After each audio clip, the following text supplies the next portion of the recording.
Hello friends, my name is Chintan Joshi.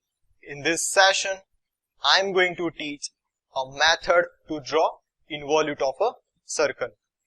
Before jumping to that section, let us understand what is involute of a circle. When a taut string is unwound from or wound to the surface, or rather I should say periphery of the circle, then the locus of endpoint of that taut string produces involute of a circle.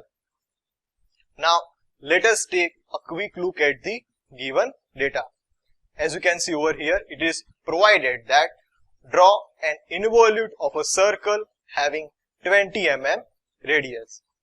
इसके अंदर हमें 20 mm radius दिया है, इसीलिए हमें compass के अंदर 20 mm का डिस्टेंस लेना है और विजुअल एड के अंदर आपको जैसे दिखाया गया है वैसे हमें सर्कल ड्रॉ करना है।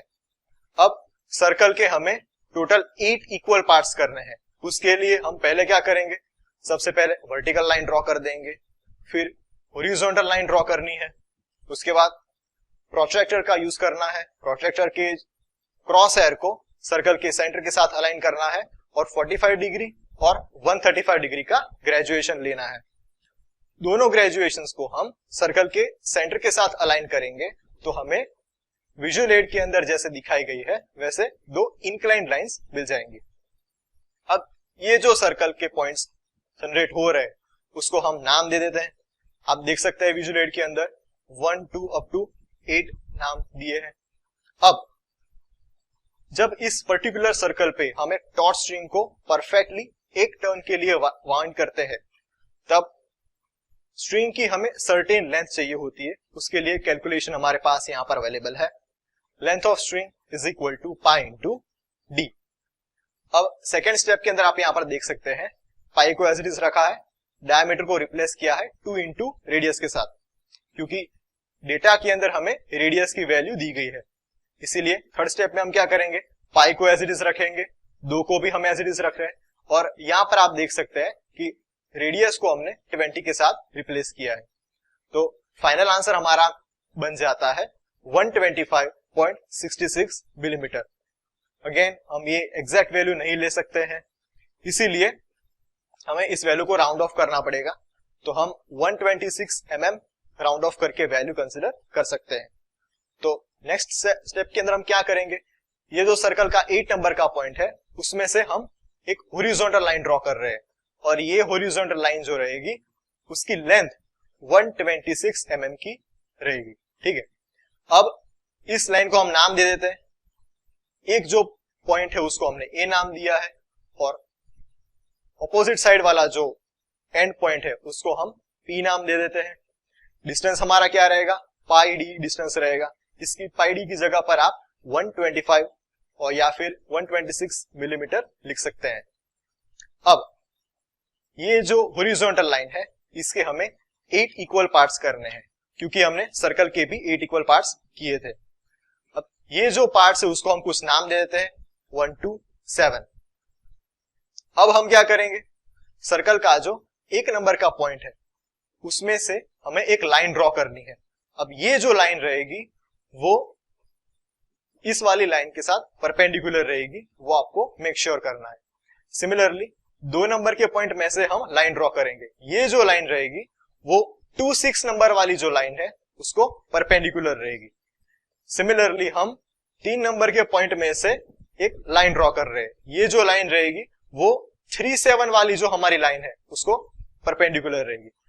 ये सेम प्रोसीजर यूज करना है और हमें बाकी की लाइंस ड्रॉ कर देनी है। अब हम क्या करेंगे, कंपास का यूज करेंगे। कंपास के अंदर 1 2 P रेडियस लेनी है, सर्कल के 1 नंबर को सेंटर में रखना है और आर्क लगाना है। आर्क लगाने से आपको यहाँ पर एक इंटरसेक्शन पॉइंट मिल रहा है P1। आप यहाँ पर देख सकते हैं रेडियस क्या लिया, वो दिया गया है 1 2 P हमने डिस्टेंस लिया है। सेकेंड स्टेप के अंदर हम क्या करेंगे, हॉरिजॉन्टल लाइन के 2 नंबर के पॉइंट और ये P जो पॉइंट है उतना हम कंपास के अंदर डिस्टेंस लेंगे। सर्कल के 2 नंबर के पॉइंट को सेंटर में रखना है और आर्क लगाना है, जिससे आपको दूसरा इंटरसेक्शन पॉइंट P2 मिल जाएगा। नेक्स्ट स्टेप में हम क्या करेंगे, 3 2 P रेडियस लेंगे कंपास के अंदर, सर्कल के 3 नंबर को हम सेंटर में रख के आर्क लगाएंगे, जिससे हमें थर्ड इंटरसेक्शन पॉइंट मिल जाएगा P3।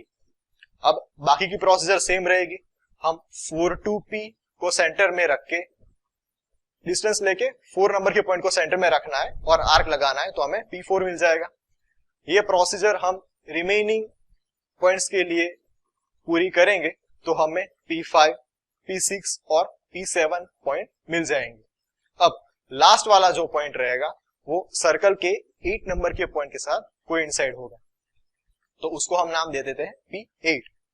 अब हमें क्या करना है, फ्रेंच कर्व का यूज करना है और मिनिमम 3 पॉइंट को हमें अलाइन करना है। तो हम क्या करेंगे, पॉइंट P, P1 और P2 को फ्रेंच कर्व की एक्सट्रीमिटीज के साथ अलाइन करेंगे, फिर उसमें से पास होने वाला एक स्मूथ कर्व बना देना है। अब क्या करेंगे, P2, P3 और P4 पॉइंट जो हमारे पास है उसको फ्रेंच कर्व के साथ अलाइन करेंगे और उसमें से पास होने वाला एक स्मूथ कर्व ड्रॉ कर देना है। यह प्रोसीजर हमें रिमेनिंग पॉइंट्स के लिए भी कंप्लीट कर देनी है। तो आप देख सकते हैं हमारे पास ये एक स्मूथ कर्व अवेलेबल है, इसको हम बोलेंगे involute of a circle. I hope कि आपको ये वीडियो के अंदर समझ में आ गया होगा सब कुछ। डिस्क्रिप्शन बॉक्स के अंदर आपको एक लिंक प्रोवाइड की गई है, वहां पर जाकर क्लिक कीजिए तो आपको इस टॉपिक यानी कि इन्वॉल्यूट ऑफ अ सर्कल के साथ अफिलिएटेड कुछ एमसीक्यूज मिल जाएंगे।